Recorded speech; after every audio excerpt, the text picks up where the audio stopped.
We therefore turn our attention to race 21, not forgetting to look at the advert at the bottom of the page.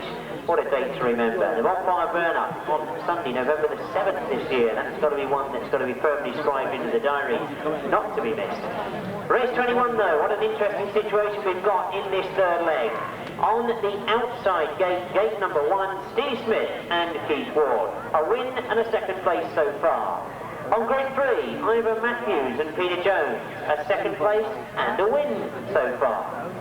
On grid 5, 2 wins, our only maximum crew, Roger Misa and Shane Laphroaig.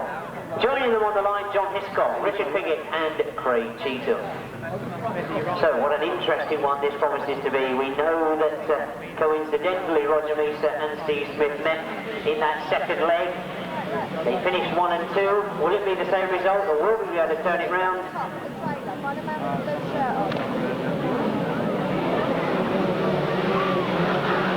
Oh, they're holding him on the line a long time. Obviously the starter not happy with one of those outfits. We've been holding them there a long time, but we now get underway. Roger Misa gets on the racing line quickly. That's the way he gets the drive. Steve Smith then to stop the first bend. Ivor Matthews has got up there as well.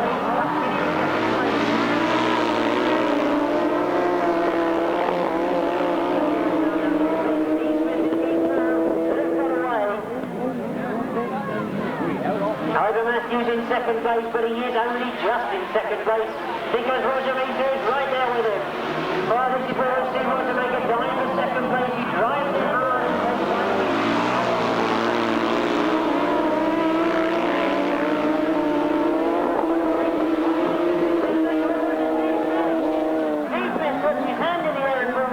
Before watching the battle for Ivor Matthews and Roger Misa has now, I thought a battle for second place, has turned into a battle for first place. So Ivor Matthews now with Steve Smith pulling off.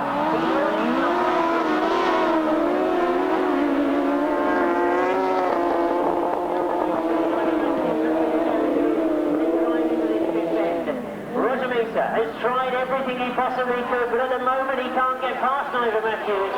Into the last lap they go.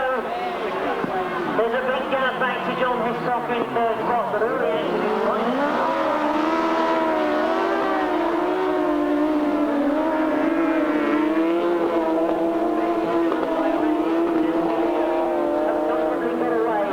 With no errors on this bottom bend, they're going to be the ones that come round and take the checker flag. An excellent result for them. They take the checker flag. Roger Misa and Shane Laphroaig get second. John Hiscock is third. Higgins in fourth. Oh, we're looking to see Steve Smith and Keith Ward pushing over the line.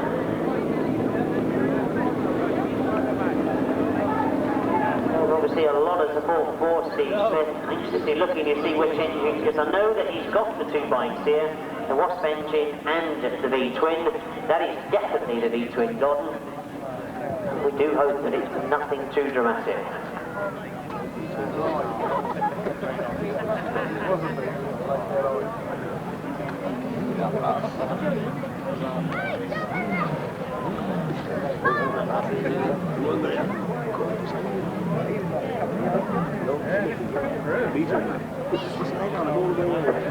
Well, a very, very quick time for Ivor Matthews. It's he that wins race 21. Now, number 15 then goes in first place, Ivor Matthews and Peter Jones. In second place, number 51, Roger Misa and Shane Laphroaig.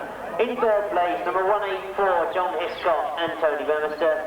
No, my apologies, of course, it's Dave French riding with John Hiscock. And in fourth place, number 92, Richard Piggott and Martin Bailey. Fifth place there, our only other finisher, number 1, Craig Cheetham and John King.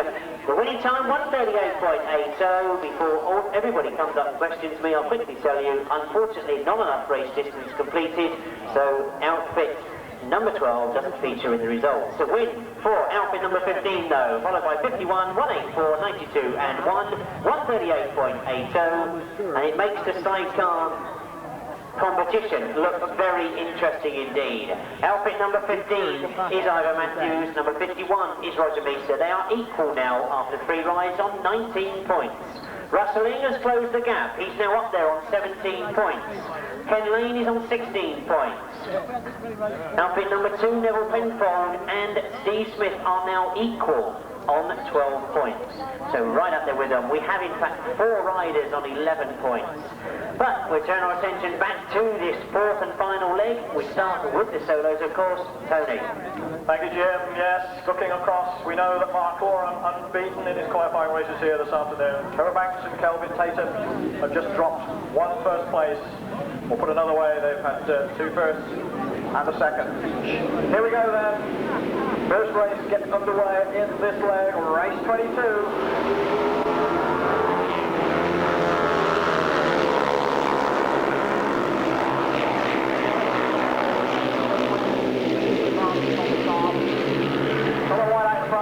Stein in second place.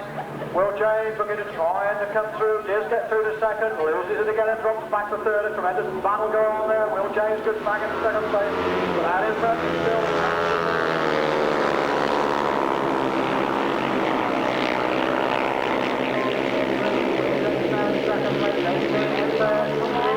Lloyd battling away there on a red flag. We have a red flag on the top end here. Lobb on his feet, but in the interest of safety, from the race stop. We have a red flag. Well, good to see that Lobb's on his feet. So any minute now we'll see race 22 underway again, and it doesn't look as though Lobb is going in the rerun. So then, Colin White again making a good start. Looks like Peter Reed.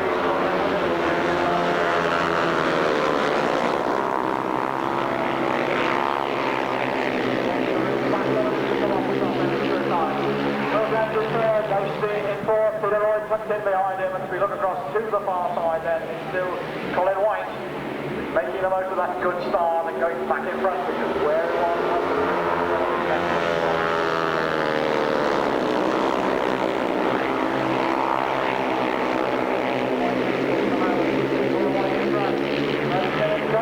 He gets into second place, Peter Reed is in third. And on the far side then, it's Colin White, really Colin White.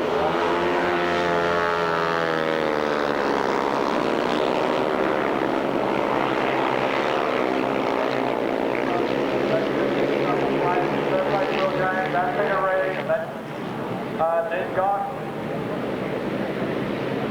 And quite like that's the battle at the moment.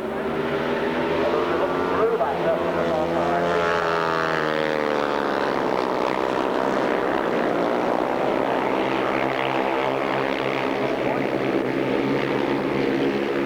Stein gets second place, Will James gets third, Peter Reed gets fourth, and it looks like Dean Garton getting fifth. Number 31, Colin White. Second place, number 41, Dave Stein. In third place, number 46, Will James. In fourth place, number 9, Peter Reed. In fifth place, number 16, Dean Garton. Sixth place, number 4, Peter Lloyd.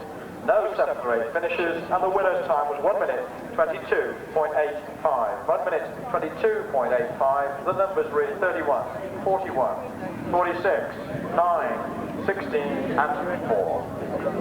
Race 23 forming up on the line already, and we see Rob Fortune, Vince Kinchin, Andy Sell, Trevor, Jonathan Sims, Chris Tripp, Colin Earl, and Kelvin Tatum.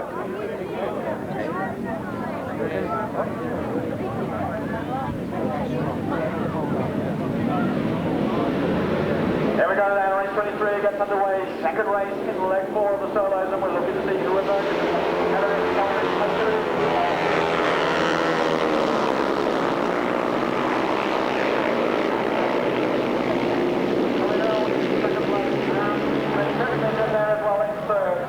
Chris made a good start, he rides well on this circuit. Back to 4th place as we look across to the far side, but out in front, it's Kelvin Tatum. Well, what can you say about Kelvin Tatum?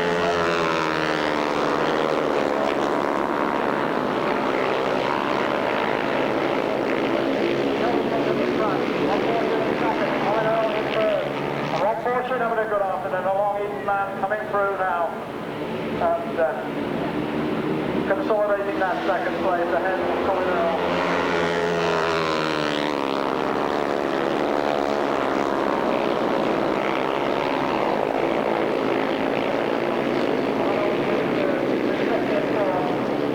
Fifth place is Kinchin, but it looks as though he's going to be overtaken by Andy Self. Very slowly.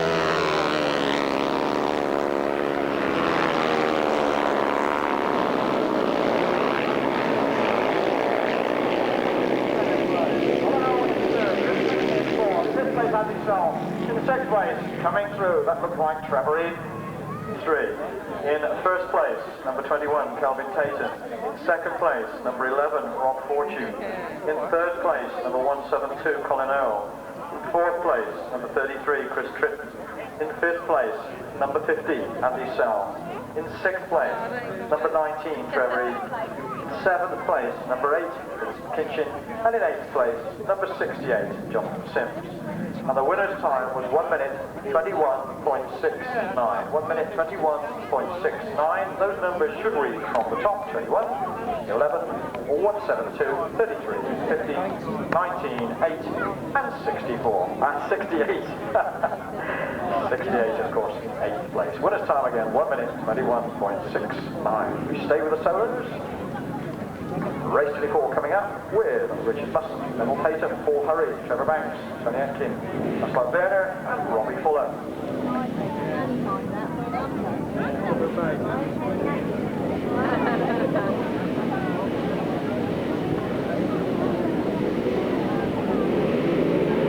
Well, we're looking to see if Trevor Banks can get to that first bend in the lead. He doesn't get the better of the start, but he's on the sideline.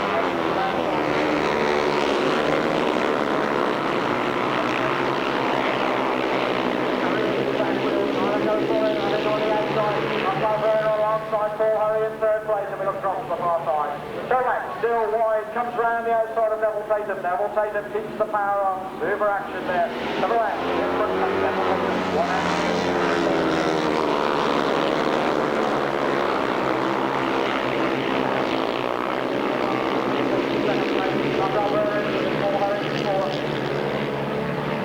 And a super struggle going on here, and Neville Tatum seemed to just momentarily take the lead, and he lost it again. Trevor Banks looks at him and looks to say, what do I have to do to hold this guy on?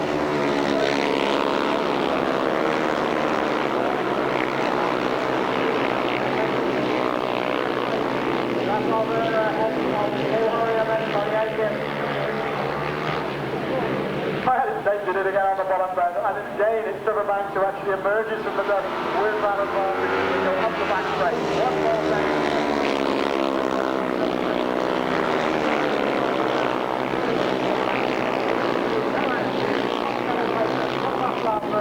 From Tony Atkin, from Richard Buston, and then back up his way to number 6. And number 6 is Robbie Fuller.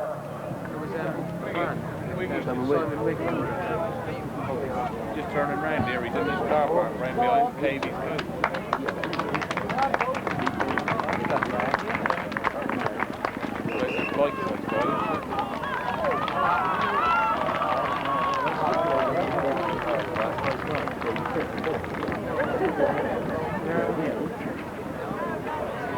Well, Paul Hurry, if he can complete this lap within the 2 minutes required, then he will be classed as a finisher. He has done 3/4 race distance. But Paul, that's real hard work on a day like this, pushing that machine. Well, Paul Hurry then qualifies as 7th finisher. The results for race 24 read as follows. In first place, number 5, Trevor Banks. In second place, number 150, Neville Tatum. In third place, number 44, Vaclav Verner. In fourth place, number 10, Tony Atkin. In fifth place, number 12. Back in second place. But it takes the lead from Mark Loram. Mark Loram powers around the outside of it. Mark Loram from Steve Schofield. We're looking for Jeremy Doncaster to come through.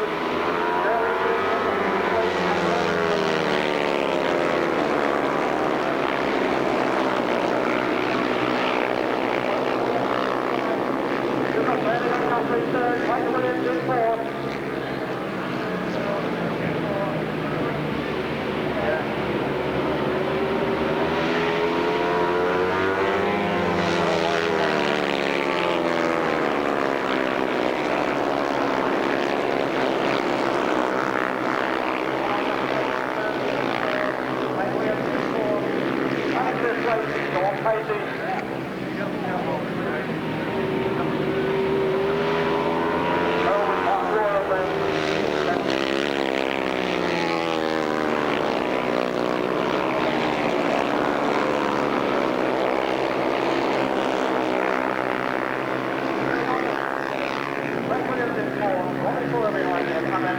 At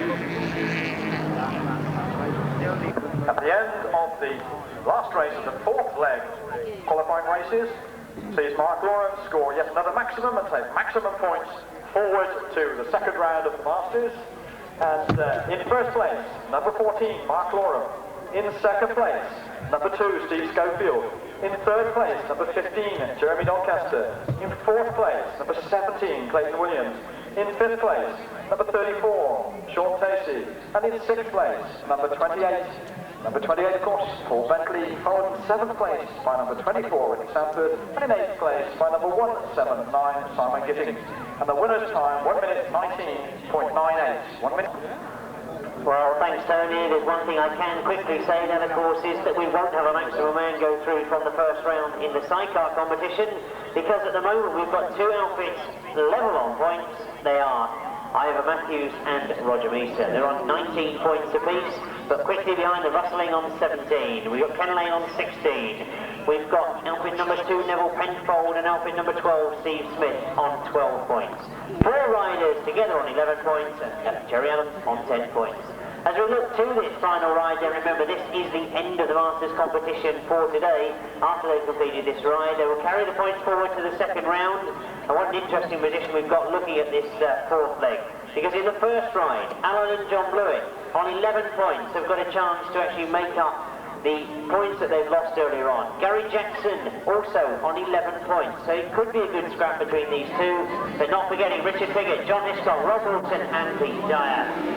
Away we go then with the first of these last legs. And it is Alan and John Blewett on the inside. John Hiscock has made another good start, but Gary Jackson was right up there as well.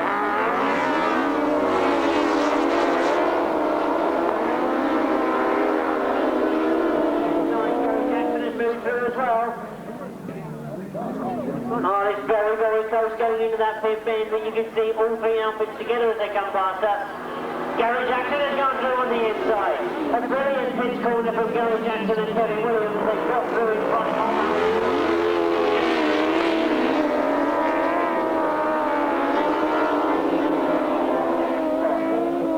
Well, they must have known that they were fighting for last points in this last leg. But Gary Jackson and Kevin Williams lead as they go into their third lap. Alan and John Blewett.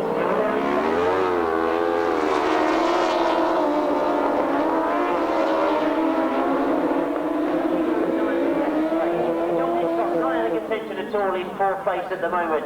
But as you watch them come round off that pit bend, they're going into their last lap now as they pass us. Gary Jackson and Kevin Williams lead.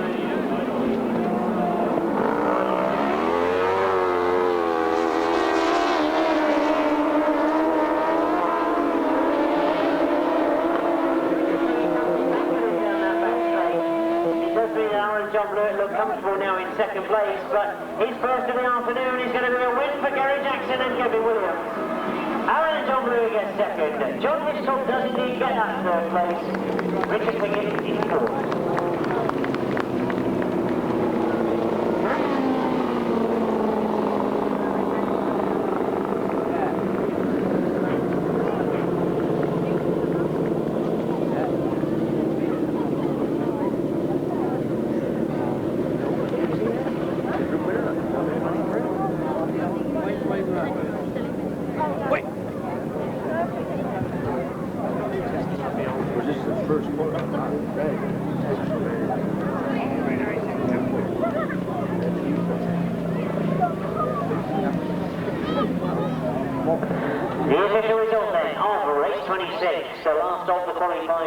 Leg 4 in the programme, it's a win for outfit number 23. That of course is Gary Jackson and Kevin Williams. Maximum points for them then on their last ride, as in second place we see number 3, Alan and John Blewett. In third place, number 184, John Hiscock and Dave French. In 4th place, number 92, Richard Piggott and Martin Bailey. In 5th place, number 24, Rob Wilson and Vince Jones. And 6th spot, number 58, Pete Dyer and Tony Bemmister. The winning time, 1:39.97. 1:39.97 at the time. And those numbers again, 23, 3, 184, 92, 24 and 58. So as we quickly add those points on, obviously Gary Jackson now finishing on 18 points, and Alan and John Blewett finishing on 16 points overall.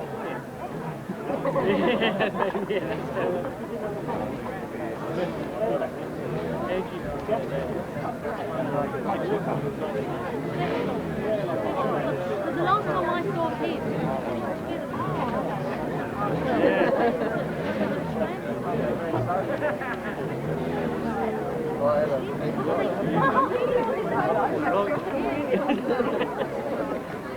He must be in there. So get in there as much as I can.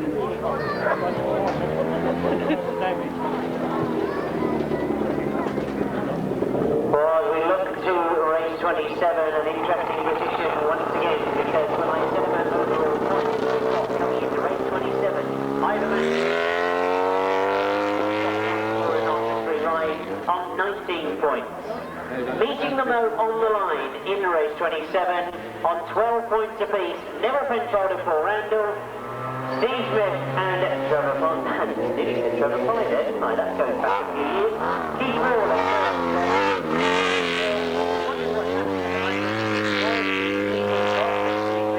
going on this afternoon. It looks as if he's now been told he's got to practice if he wants to use his other machine. That is the Wasp engine that Steve was experimenting with the back end of last year. So he is on different power.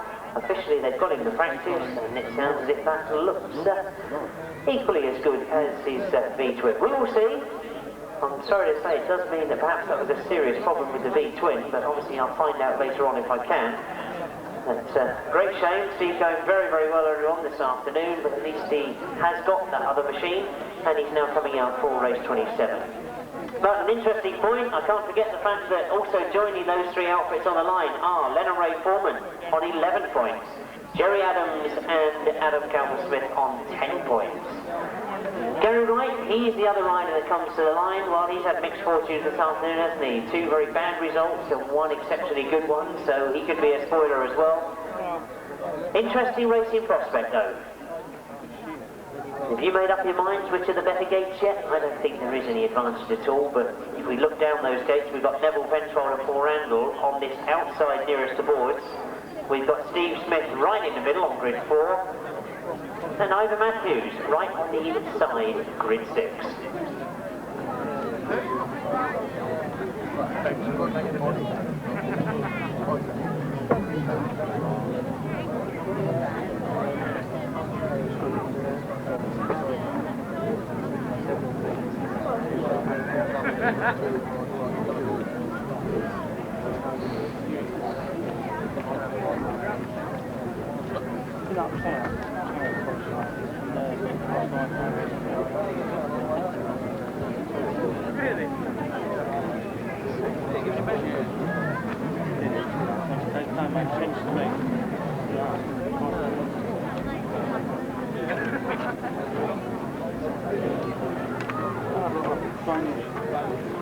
Well, we seem to be a long time getting the riders onto that start gate.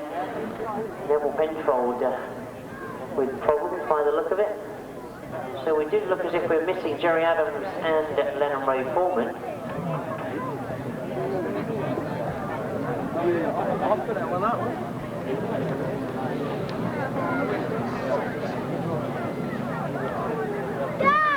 Well, Jerry Adams has now joined them. Lennon Ray Foreman has indeed appeared, so we do have a full lineup. So, interesting to watch. 2 very quick men on opposite ends of the grid, 1 very quick rider in the middle. We watch to see who gets the best of it from the start, and on the racing line very quickly, here's Ivor Matthews. Problem for Steve Smith getting off the line, he's well down the field at the moment. But Ivor Matthews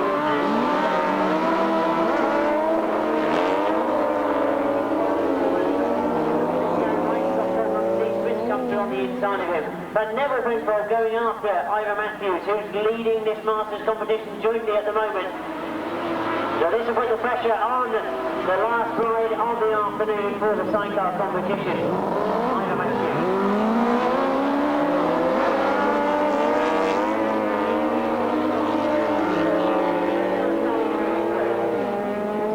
Will be anxious to make up positions in this ride. He missed the start completely.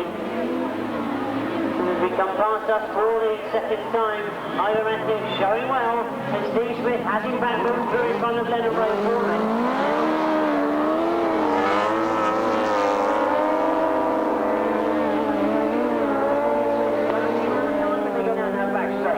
Into this pit bin for the third time.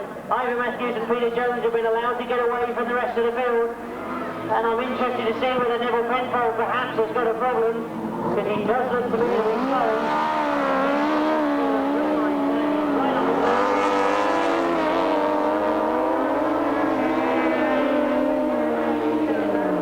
He knows he's got to keep that tight line. He's going to make Steve Smith drive hard and wide. He's doing exactly that, but it's going to be a race to the line. Ivor Matthews takes it. Well, that was very, very close on the line. I couldn't quite make out what the hand signals were for Neville Penfold. I'm interested to know who it was. I'm sure that Neville Penfold's got a problem. And Steve Smith driving hard. I'll leave that to our line judges. Give you the official result in a few moments. Finish it turned out to be a win.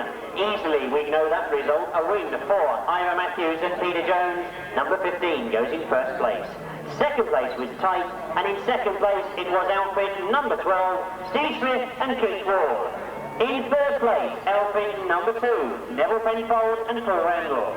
In fourth place, number 149, Leonard Ray Foreman. In fifth place, number 55, Jerry Adams and Adam Calper-Smith. In sixth place, outfit number 5, Gary Wright and Colin Blackburn. The winning time, 138.46, 15, 12, 2, 149, 55 and 5. We're already underway with race 28 as they fly off the line. An interesting one in prospect. All our leading outfits go in this one as we see them go into that first bend. Wrestling has got to the front as he goes into that first bend.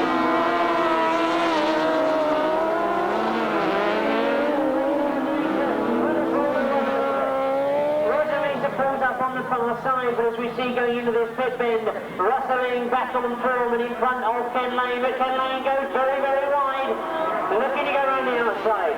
John Halsey has seen the mistake that Ken Lane has made and looks for that gap on the inside.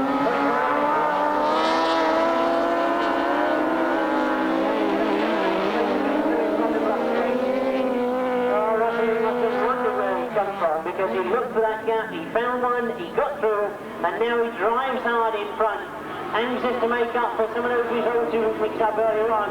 And Rossley now with problems from John Halsey. John Halsey.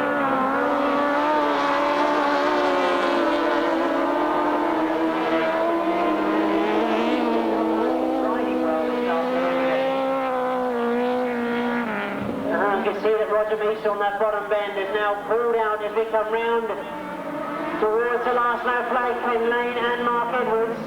John Halsey there in second place with Russell now coming back.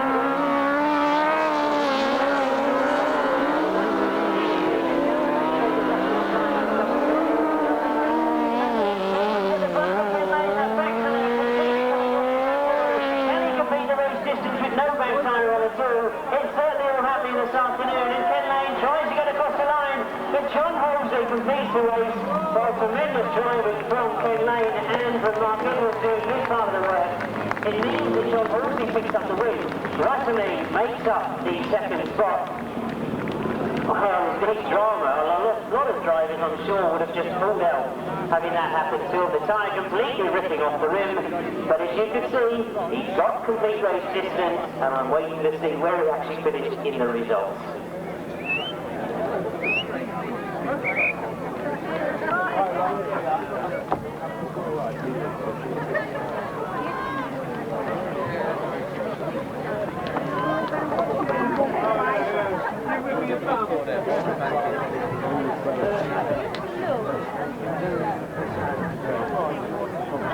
Race 28 then, the official result reads as a win for outfit number 13, that's John Horsley and Tony Miles. In second place, outfit number 6, Russell and Paul Urich. In third place, outfit number 7, Ken Lane and Mark Edwards. Fourth place, number 1, Craig Cheatham and John King. In fifth place, 90, Phil Pittman and Gary Lane. And unfortunately, as we had earlier on, no sixth finisher. The winning time 140.34. Not enough race distance completed, untold. No feature in the results for outfit number 51.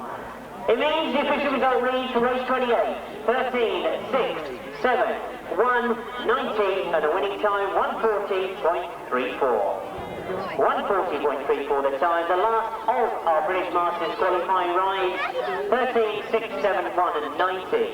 And of course, as you've turned over the page already, you'll realise we now have met the interval we've got. Well, I can only describe really as another competition in the second half, because that is the end of the first round of the Masters. We now set up the points.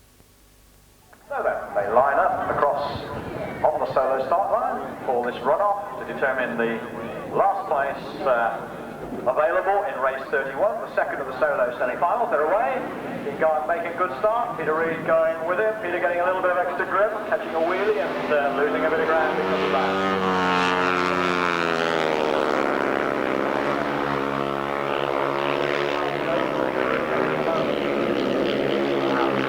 Garton has established one of these now over Peter Reid. They're both taking a very wide line, but the Cornishman now going well.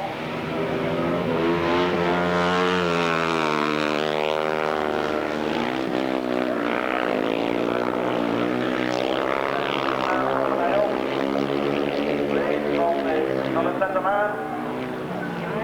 At this point in time, it looks as though the Cornishman has seized his opportunity and should take that last place.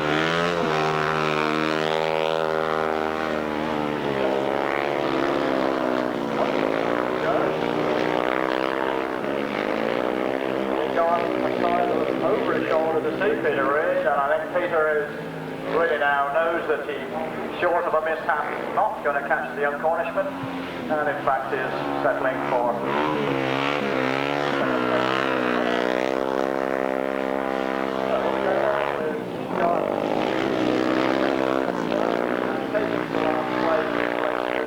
Peter Reid, second place in the runoff. So at 16, Dean Garton to your list of runners for race 31, and that completes the field in the second of the solo semi-finals. From the qualifying races, and of course, points are taken forward to the second round of the Masters. And we have number 14, Mark Loram on 40 points. An equal second place, Trevor Banks and Kelvin Tatum on 38 points. We have in fourth place Neville Tatum on 34 points, and also number 2 Steve Schofield on 34 points, followed by number 31 Colin White on 32 points, number 15 Jeremy Doncaster on 30 points, number 11 Rob Fortune on 27, number 17 Clayton Williams on 25, number 86 Paul Hurry on 24, number 28, Paul Bentley on 23. Number 4, Peter Lloyd on 20. Number 41, Dave Stein on 20. And number 44, Vaclav Verner, also on 20 points. So on the far side, we can see the semi-finals forming up, and they're away. And we have a little bit of a moment in the middle there, but they've all gone away cleanly, and they head into the first round.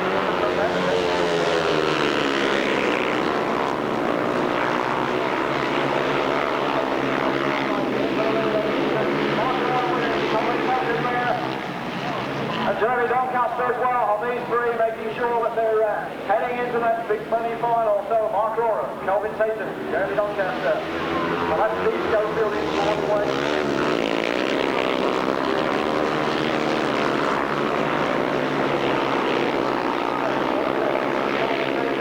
Jeremy Doncaster, that's Steve Schofield and Paul Bentley.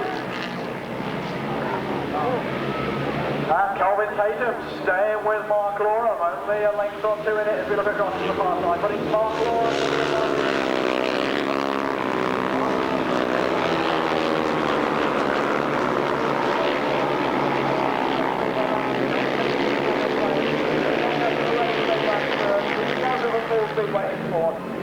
And they head now into the last lap, and an unhappy Blake Williams looks as though he's just going to complete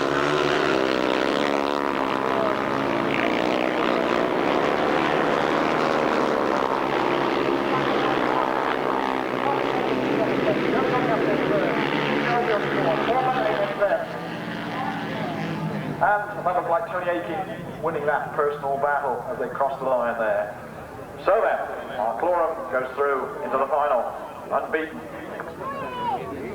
As follows, in first place, number 14, Mark Loram. In second place, number 21, Kelvin Tatum. In third place, number 15, Jeremy Doncaster. In fourth place, number 2, Steve Schofield. In fifth place, number 28, Paul Bentley. In sixth place, number 10, Tony Atkin. And in seventh place, number 41, Dave Stein. Clayton Williams didn't finish. The winner's time, 1 minute 22.60. 1 minute 22.60.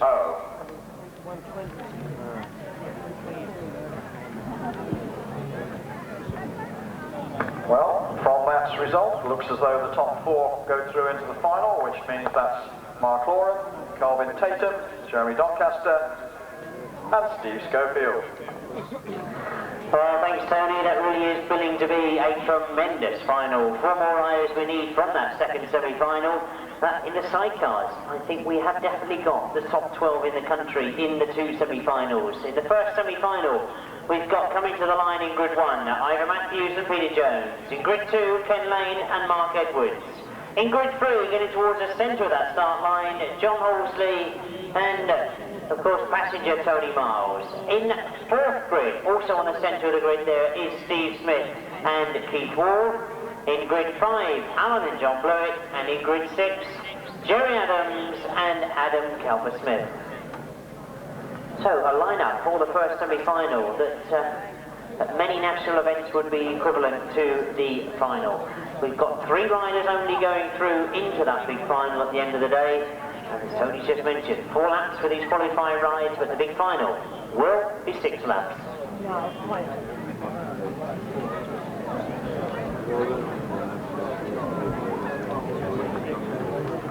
Well, looking back at the British Masters competition, no, I haven't given this out before, but the final points ended up with Ivor Matthews and passenger Peter Jones. They were top of the tree on 26 points. A 4-point margin on second place, number 6, Rustling for Urich. It then is very, very close. Ken Lane on 7 points. 20 points, sorry, number 7.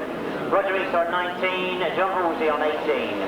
Away we go then with the first of the semi-final for the sidecars. We were looking for the first 3 over the line. And going into that first corner, this Steve Smith has made the best of the start.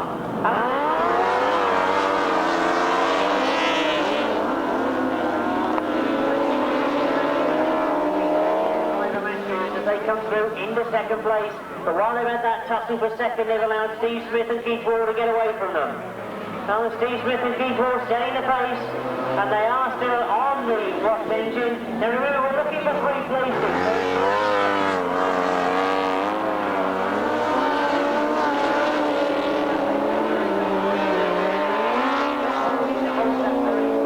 At the moment, closing by the look of it on second place, Ivor Matthews.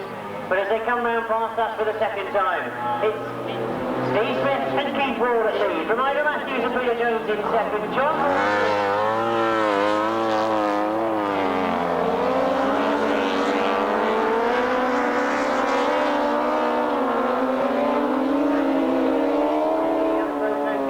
The only gap I can see that's closing is that between second and third. 1 more lap to go then. Steve Smith and Keith Wall. Lead from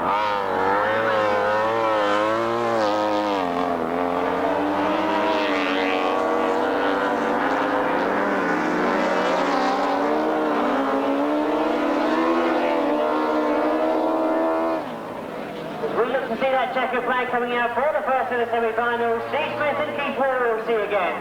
Ivor Matthews and Peter Jones will be second, qualifying through into that final. John Halsey and Tony Miles. And as I said a moment ago, I think there is obviously problems for Ken Lane. Yet another puncher. It does look as if some serious damage has become the back end of Ken's bike. He's giving yet another puncher. So a disappointing day for Ken Lane, but he has still scored well in the British Masters points.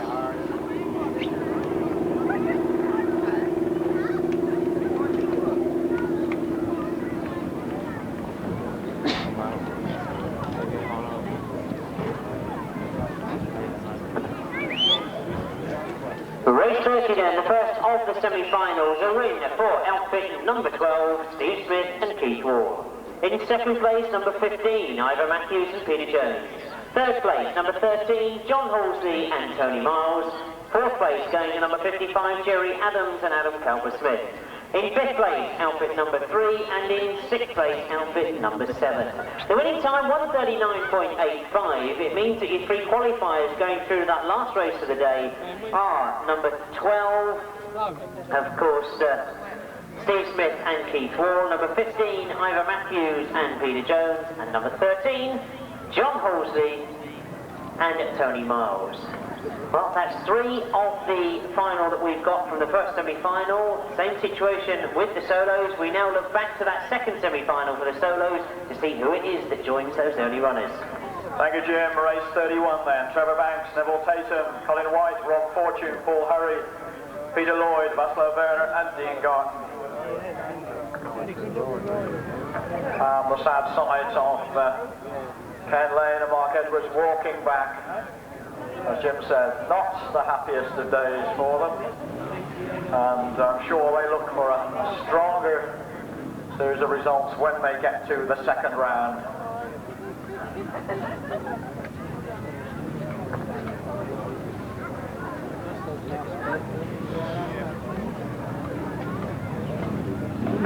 So the solos coming into line for race 31. Across to the far side. Anxious look at the starting tape. Up it goes. Trevor Banks making a good start. Trevor Banks and Colin White, I think, going there for second place. That Neville Tatum comes through.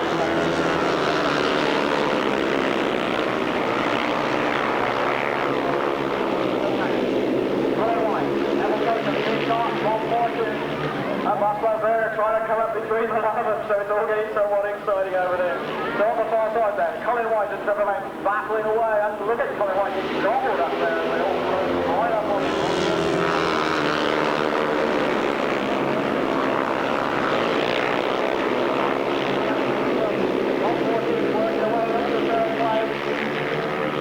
But it's all happening out there. All places, remember, to take through into the final. On the far side, Trevor Banks has time already to look over his shoulder, to look for the challenger.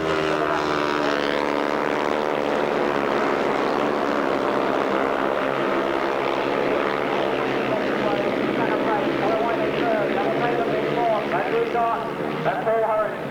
So on the far side then, we're looking across at Trevor Banks. And Rob Fortune it is who's come up into contention with strong challenge from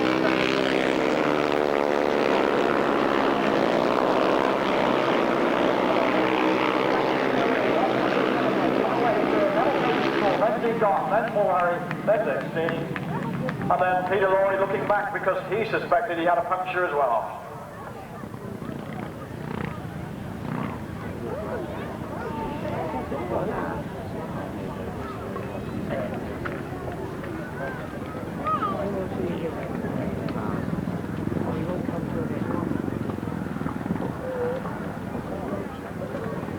The official results of race 31. In first place, number 5, Trevor Banks.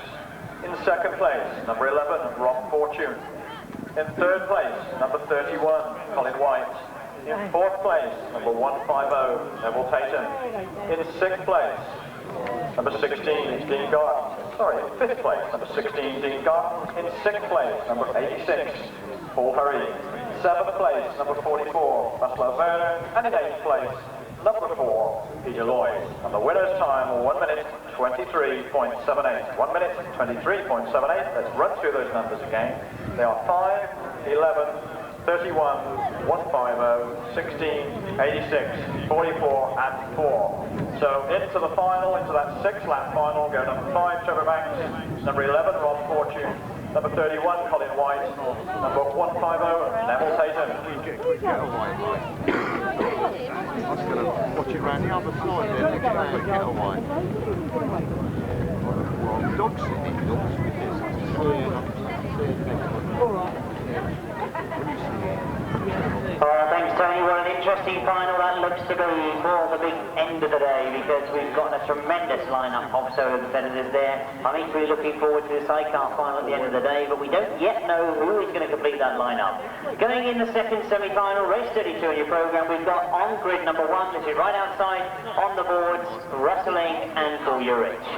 That's not where they've lined up though, is it? That's interesting. Roger Misa and Stein Lapron, that should have been in grid 2. In grid 3, according to my programme, should have been Gary Jackson and a passenger Kevin Williams. Equally joining them on the lineup is number 2, Neville Penfold and Paul Randall.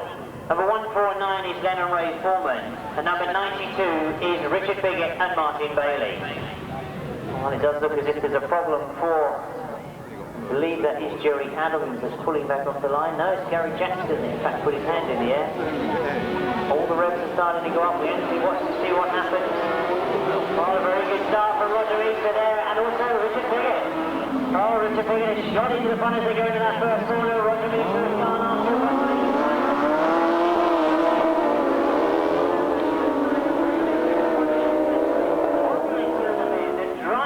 Down that straight. He's got himself to the front. Rustling is up in that important place in third, and Richard Biggett has spun it.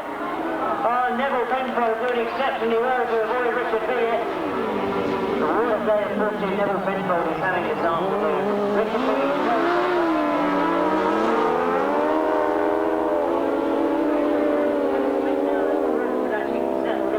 See, it's causing all sorts of problems. Lennon Ray Foreman putting it sideways, but Rustling is now closing up on Roger Misa. They know there's a battle on for this third place. Rustling is definitely finding it. Gary Jackson has seen the opportunity as well. He's now putting it third. Roger Misa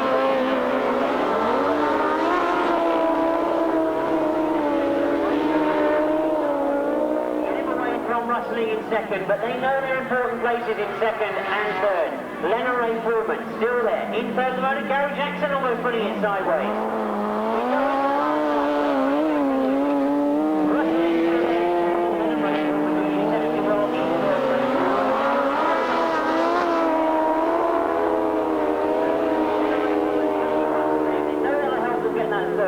Because back in fourth, they know they've got a very fast Gary Jackson, but one more corner to negotiate as they come round off that bottom fifth bend. It is Roger Misa that we're going to see in the final.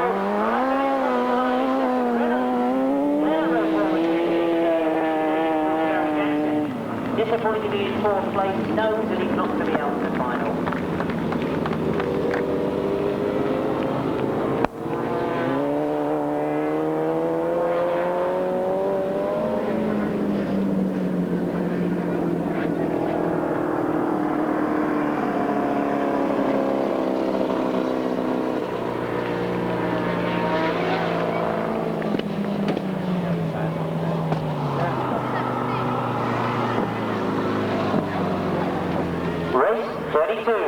Second semi-final for the sidecars, a win for outfit number 51, Roger Misa and Shane Lapham.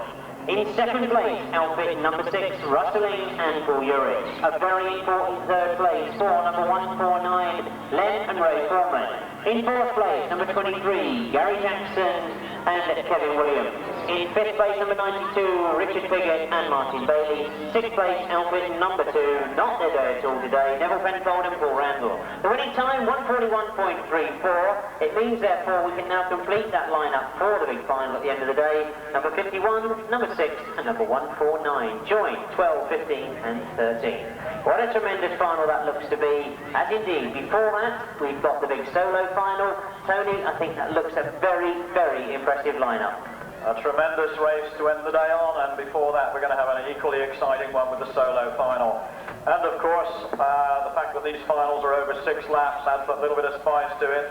We just had Julian Wiggin explaining that Simon has tonsillitis. He hasn't ridden anywhere else today, has no intention of doing so, was hoping to be with us.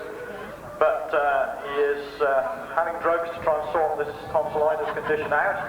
And unfortunately, he was not fit enough to be with us. But he hasn't ridden anywhere else. And that was also what affected his inability to ride Speedway last night. So I'm sure you'd like us to wish him well for a speedy recovery.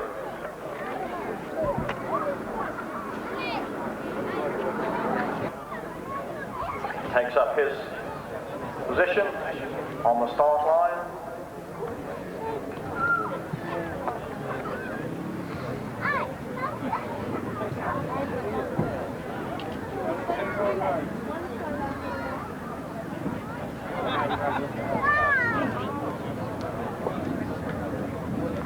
Well, we can see them on the far side there, sorting out their starting grid positions.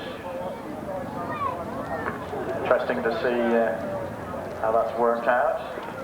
I was going to say, Tony, while we've got a quick minute, I did apologise earlier on that I hadn't given out the National Championships on the 15th of August at Cat's Farm.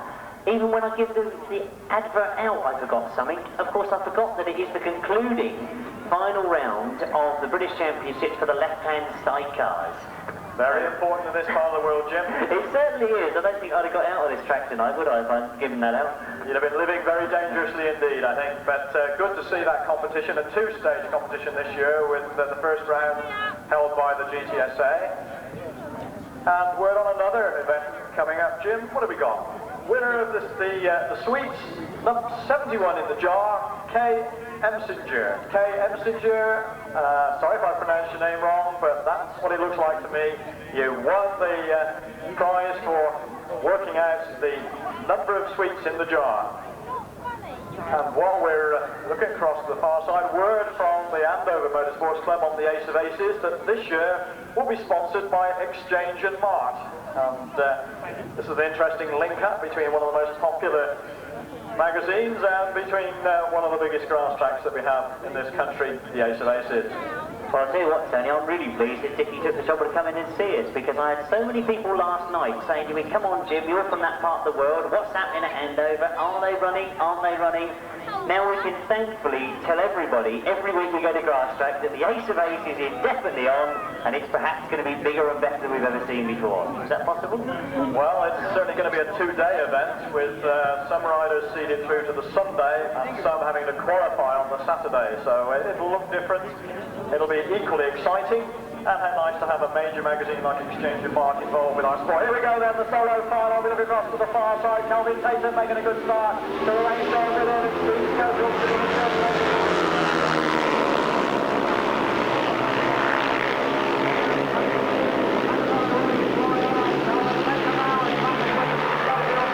Stein, Schofield, second place just behind Trevor Banks. Kelvin Tatum in third, Mark Loram in fourth as we look across to the far side. And it's Trevor Banks, he's going away from Trevor Banks.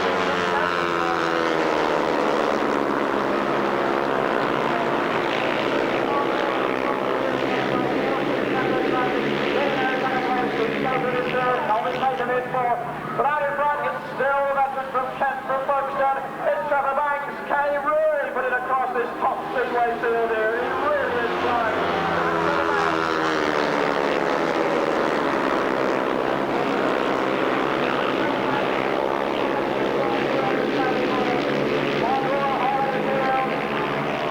Schofield in third place, and Mark Loram trying to wear down the veteran from Folkestone. But Trevor Banks is hanging on, but Loram challenges up the back straight. Steve Schofield.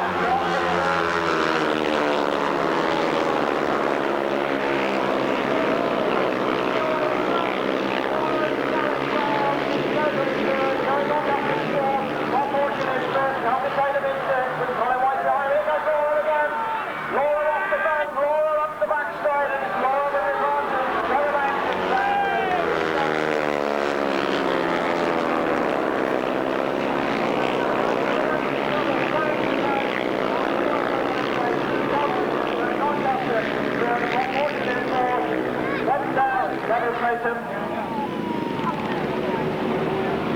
And Donkey goes for second stop. Jeremy Doncaster goes for second.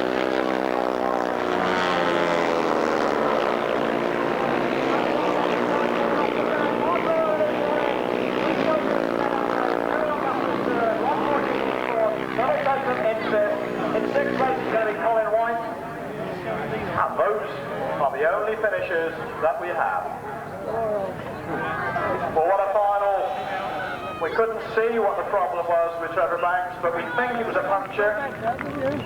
Well, what can you say? What a tremendous race. What a great performance. And congratulations to Mark Loram and also to Trevor Banks. It's a memorable final. And here they come round.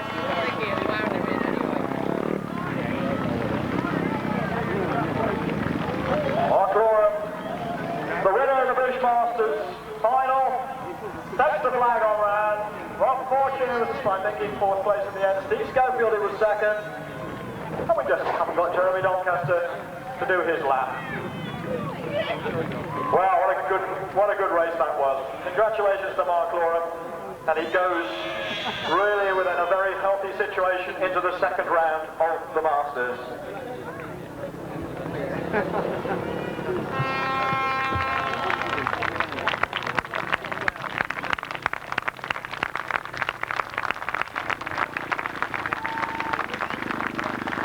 Results then of race 33. Mark Loram comes round to receive the plaudits and the cheers following that solo victory. Victory then for number 14, Mark Loram. In second place, number 2, Steve Schofield. In third place, number 15, Jeremy Doncaster. In fourth place, number 11, Rob Fortune. In fifth place, number 150, Neville Tatum. In sixth place, number 31, Colin White. No seventh or eighth finishes, and the winner's time, 2 minutes, 05.4. 2 minutes, 05.4. Those numbers again read 14, 2, 15, 11, 150, and 31. He enjoys riding here. He said he was going well this year, but I didn't really think he was going to go quite that well. Tremendous effort from Mark Loram. Wonder what's going to happen in the second round. Let's turn our attention then to the sidecar final, and coming to the line, what a tremendous final we've got. This could well be the big final of any national meeting, or let's say international for that sense. Let's look at the lineup. It's Steve Smith and Keith Wall. We've got Ivan Matthews and Peter Jones. John Halsey and Tony Miles, Roger Meester and Shane Lapham, Rustling and Paul Urich, Len and Ray Foreman. Remember, there is nothing but winning this one race. It's not got anything to do with the British Masters at all. The way they finished in the British Masters was that Ivan Matthews was top of the point scorers. Next to him, and in second place at the moment, going into that second round, is Rustling. In third is Ken Lane. Holding fourth place is Roger Meester, but there really is only 7 points that divide all those four. Up behind them, we've got John Halsey on 18 points and Gary Jackson on 18 points. Steve Smith on 17, Neville Penfold on 16, and Alan and John Blewett on 16. It's very, very close in the points, as indeed it should be, going through to the second round of the Masters. But at the moment, we can enjoy a big final that we've got lining up here. I'm sort of drawing for gate positions, and it's causing all the hold-ups on the start line. I know we've given you lots and lots of different events that are coming up. If you're wondering what's in the diary for August Bank Holiday weekend, of course there's the Intercentre on the Sunday. I know in this part of the world they've got Brighton running a meeting on the Sunday. But up at Basingstoke on the Monday, we've got a regional restriction. Say we? Yes, that's my little club. And very active little club it is. All three of us do a tremendous amount of work. We're putting on, hopefully, a very well organised and good event. We've got a lot of entries coming in already. So if you're not doing any August Bank Holiday, have a trip up to Basingstoke. Jim, you told me it was 4 members you had. Yeah, well, we lost one. One of the wives doesn't come to the meetings anymore, Tony.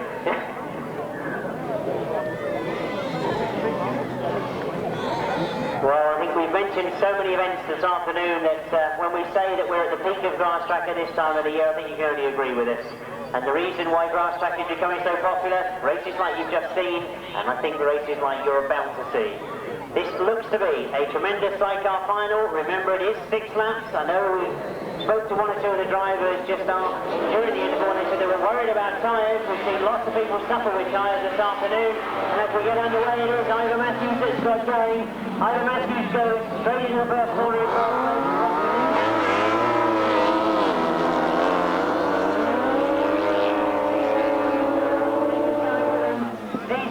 in the second place. Ivan Matthews and Peter Jones leading. Rustling now goes through in the seconds. He comes through underneath Steve Smith. Looking again, Ivan Matthews, as he comes down this straight. But Steve Smith driving hard and tight, looking to come through on the inside of this bend.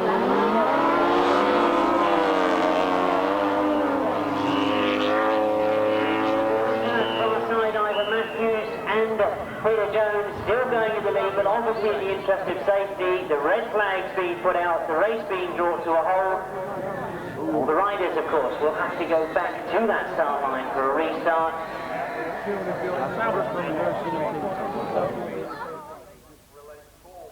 They were threatening us with this morning, and thank goodness for that. And in return, we've seen some competitors put on some great racing for us here this afternoon. A lot of sorting out still going on down there, Jim? Yeah, I was just thinking the comment you just made there at the weather, it seems quite ironic, doesn't it? Everybody we seem to have spoken to who's done a long distance today has said that they started off with rain showers, but no, we've been lucky, haven't we? We've kept away from it. We certainly have, Jim. We certainly have, and we should certainly complete our racing in this rather pleasant conditions. Well, interesting to see what's happening on the line there, Tony, because I can see that Roger Meesa and Shane Lapham have got machinery going now, so they could well feature in the rerun. Well, certainly they will be relieved that the race was stopped, and they'll hope to make a much better start than, of course, they did in the first one, when they seemed to get really caught out and got left on the start line. Well, I know that earlier on this morning when I was talking to Roger, he was saying that this engine is being used for the first time. He's literally been building it this week. So I'm sure there was a lot of worry in their camp that there was actually a problem with it. That really did look as if it had fluffed on the line. So whether they are suffering with a problem. Remember, of course, that their last ride as well, they had problems with their bike. So we hope that that's nothing too serious.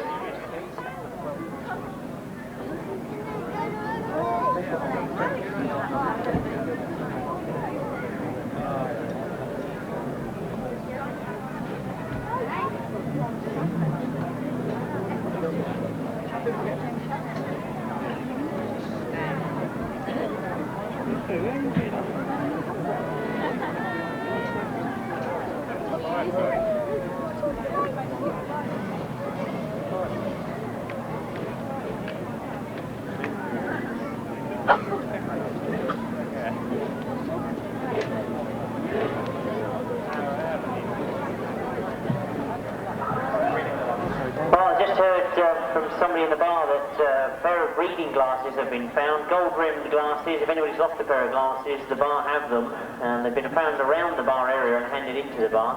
So if you've lost a pair of glasses, you might be able to go and reclaim them.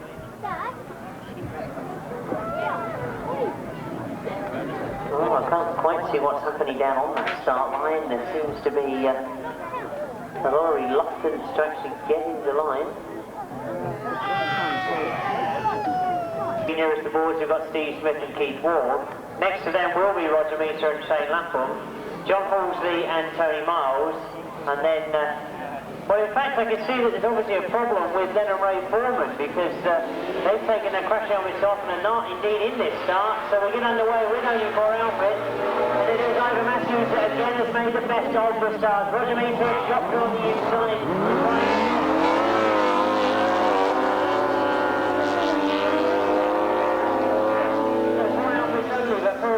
Very quick outfits, and Ivan Matthews and Peter Jones lead once more in this big final. Now Roger Meesa has spun it round. Well, he done well to hang on to it. Very quick reaction from Shane Lapham. He knows he's got John Halsey, but the action looks to be right in the road.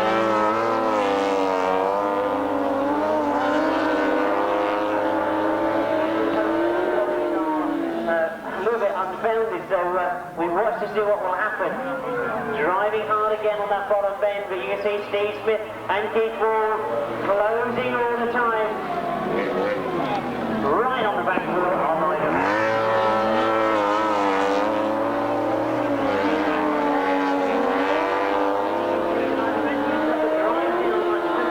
Powers down that back straight, and again you'll see Steve Smith closing all the time. Looking to come around the outside again, or are you trying to go tight up this finishing straight? Oh, really it's moving to be a great track between these two. Roger Meesa.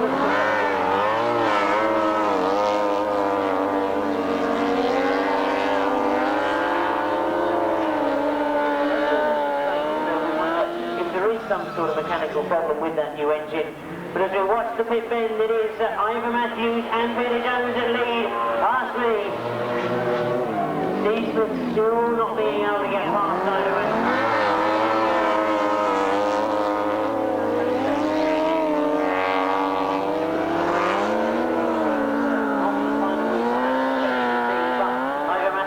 Peter Jones making the best of it as they come round off that pit bend. It's into the last lap they go this time.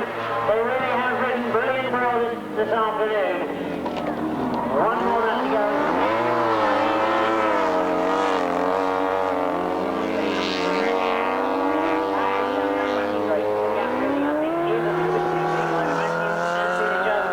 Look like coming through to win the big final at the end of the day. They were pleased with that because of course they are top of the points in the race masters. They were very fitting win for Ivor Matthews and Peter Jones.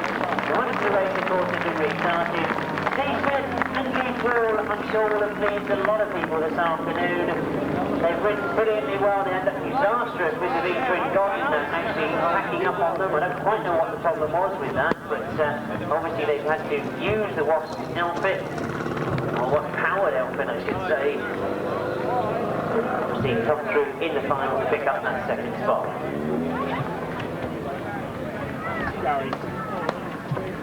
I've been asked quickly if Mr. Winterton could meet his son by the beer tent. It would be appreciated. Mr. Winterton, if you could meet your son by the beer tent. And as they come round to collect the flags.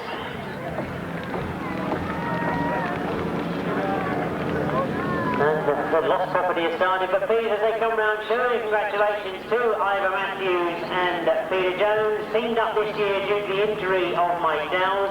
Peter Jones, of course, a very experienced sidecar passenger, and he's certainly doing well with Ivor Matthews. A top of the race masters point after the first 4 legs.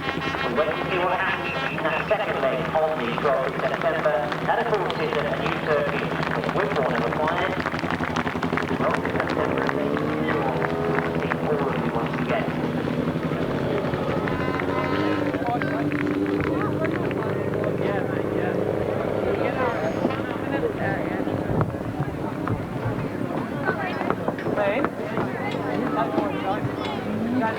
So let's give you the official result of the last race of the day. It's a win for outfit number 15, Ivor Matthews and Peter Jones. In second place, Steve Smith and Keith Wall. In third place, number 51, Roger Meter and Shane Lapham. Fourth place, number 13, John Halsey and Tony Miles. The winning time, 2:26.63. 2:26.63 the time, 15, 12, 51 and 13. All that remains now is the presentation. We hope to see all of you there for the presentation. The riders will start to make their way over here, and riders, I could ask you just to make your way over here. Doncaster, Steve Schofield, now we might have trouble spotting Steve, and Mark Loram, but you know, I can't see any of them. The old jokes are the best, aren't they? You only know the old ones. Didn't like to say that, but if we can look across, I'm sure we've got people emerging from the pits. I can see fingers pointing, yeah. Oh, Mark's there. Right, now I can take the mickey out of the sidecar, boys, because you're nearest and you're the latest to get here. Have I got to read out who I want? Ivor, you should be up here by now. Peter Jones, you should be up here. Steve Smith, Keith Wall. They're used to being up here, so they should have been here first, shouldn't they? Roger Meester and Shane Lapham, another crew that are used to being up on these sort of things. Well, I can see Ivor appearing, but they don't seem in too much of a hurry.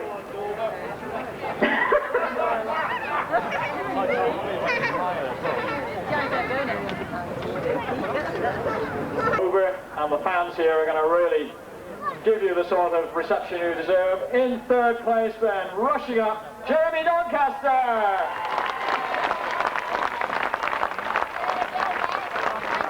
Hi there, Jerry. I'll just give you the goodies, then we'll have a few words.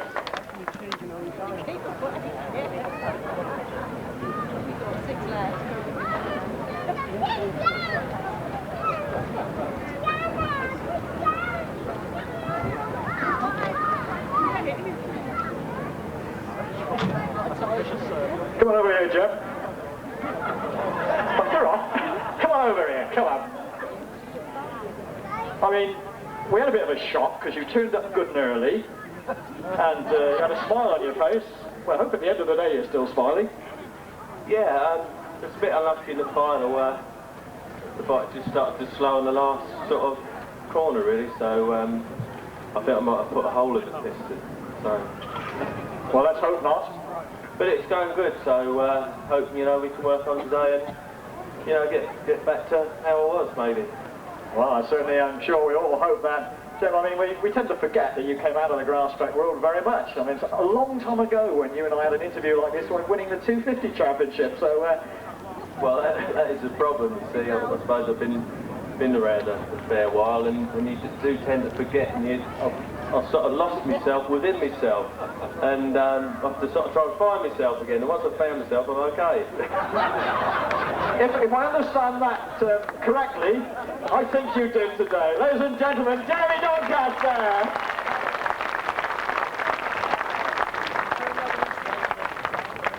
In second place, and it's always a pleasure to welcome this guy because you know he's going to get tremendous reception. In second place, Steve Schofield!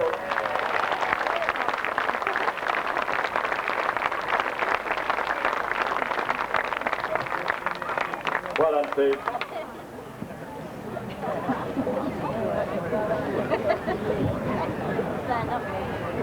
They're always getting at you, aren't they, Steve? Steve, congratulations.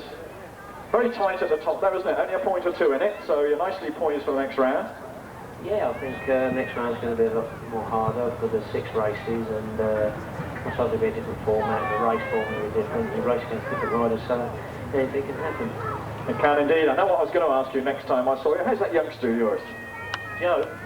Yeah, he's fine. Yeah, he could make it down Lloyd, so he said I better leave it out. It looks a bit rainy, so no, he's fine. Thanks.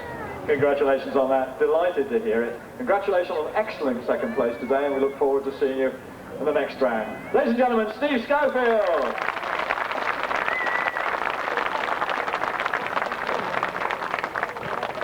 Well, the end of a hard competition like this, only one person or one crew can win. Today in the solo class, winning the final at the first round of the Masters, Mark Loram!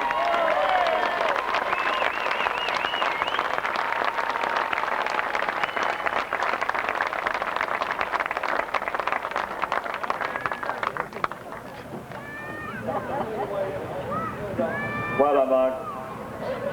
Down that end, at the Garlands. Hat number 2. Wrong size.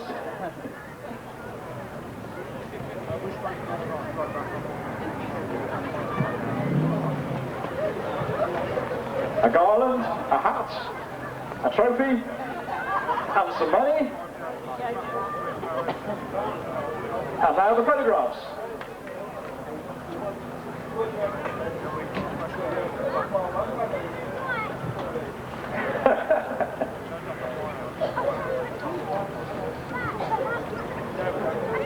Well, that looks good. Right, come up this end then, Mark. I must say you look nice and clean. I'm impressed, you know. Everybody looked pretty dusty out there. Yeah, I had a bit of luck today. Quite a good day. I felt pretty good and kept out of the way of the dust. Well, apart from in the final, but that was some hard racing really. It's a shame that like Joe and Simon weren't here because obviously like with them here, go away at the end of the day feeling a true winner. But I mean, at the end of the day, I had a good day and I felt alright. So maybe if I had been here, I still would have won. Who knows? Well, you certainly beat some good guys. That's right. It was a hard old lineup this year. I mean, I know Steve, Jeremy, and everyone goes to good round here. It's such a good, smooth, even track, you know. So, well, it was all right. Well, you must be looking forward now to the second round. You're in as strong a position as you could be. No, we won't ask you whether you're going to win it, but you must feel that you're going to be in with a good chance. Yeah, I'm in for a good chance. You know, last year I went into the last round on a pretty good position, but I overdone it before the final round. So this year I'm not going to burn myself out and hold myself back and really give it a go and see if I can get that title back. Congratulations on a great day's racing today, Mark. Ladies and gentlemen, Mark Loram, the winner of the final of British Masters, first round, 1993. What we're going to do is keep them all up here, and then we'll have the sidecar guys as well. Where's Jim gone? There he is, he was hiding down that end. Here you go, Jim. Let's see the sidecars.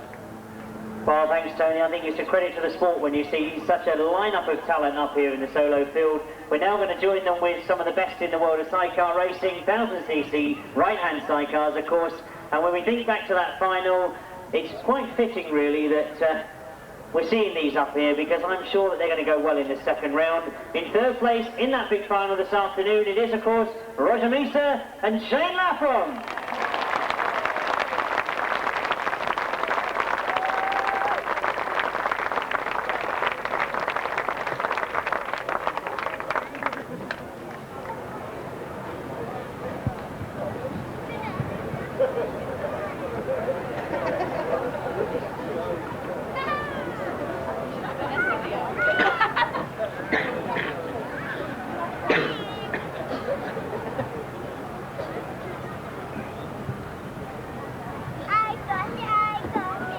Demands to come and talk to me. It's excellent, isn't it? Roger, there's obviously a lot of people here that will be wondering the same as me. It looks as if there was a serious problem.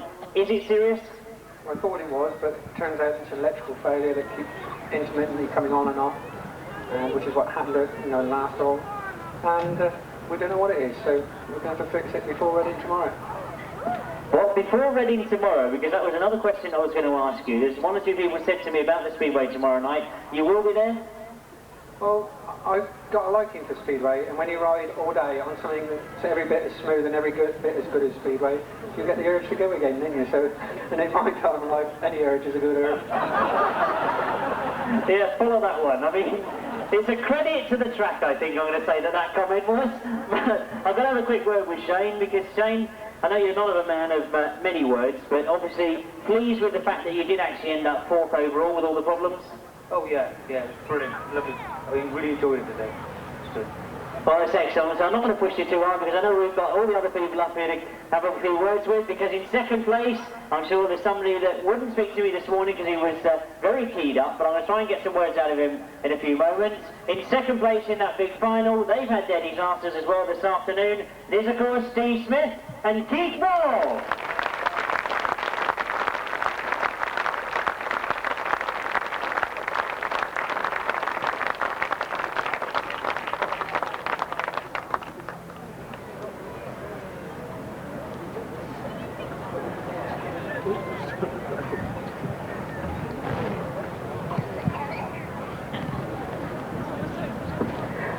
Very good. Look, Colin's even come over to me so I can make sure I have a few words with these boys. But I think the burning question is going to be is what happened to that V-twin?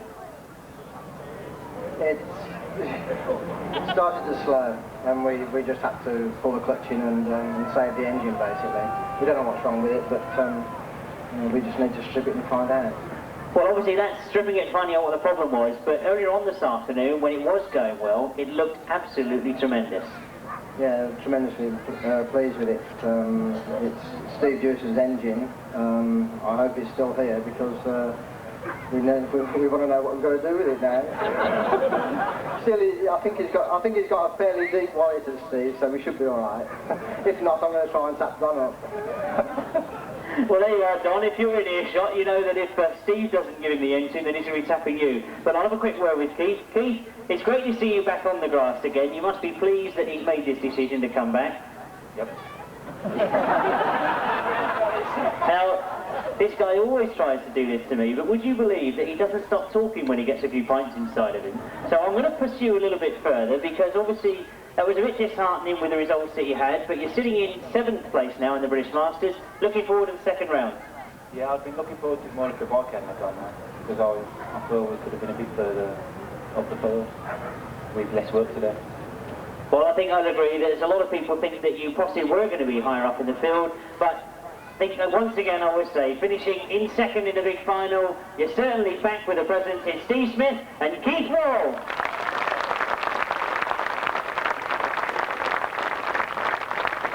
Well, as always, we get to the point where there is just one more crew to bring up. It's the crew that have been best overall today, because they proved it in more ways than one. They're going through to the second round, top of the points. They're on 26 points, right at the top of the tree. They've also proved that was no fluke. They were winners of the big final at the end of the day. It is, of course, Ira Matthews and Peter Jones.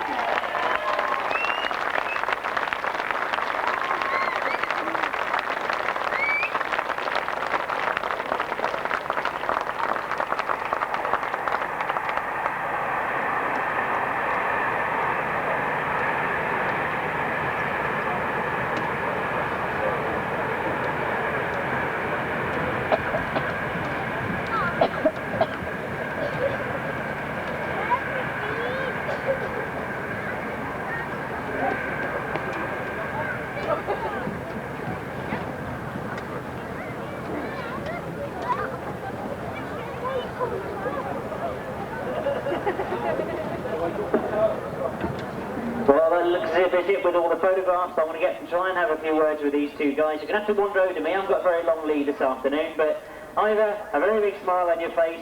I'm going to bring up a comment that you made to me earlier on this afternoon, because I said to Ivor, things are going exceptionally well, and he said, yeah, but we've got 6-lap finals. Ivor, what was the worry there? The tyre lasting, basically.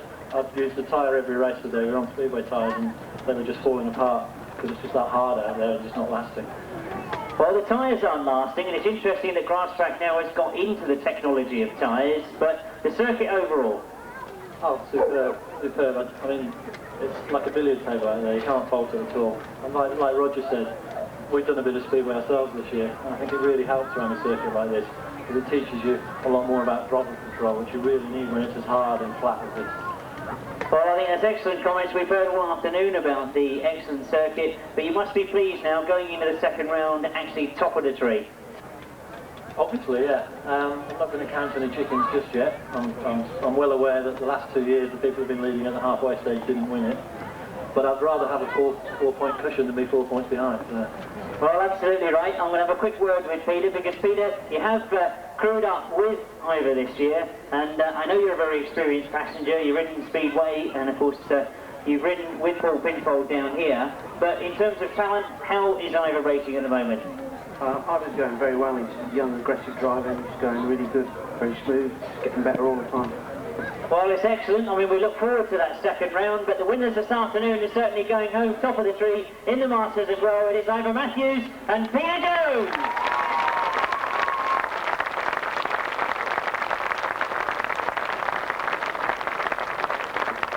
Well, I know that they're going to try and get all our winners back together.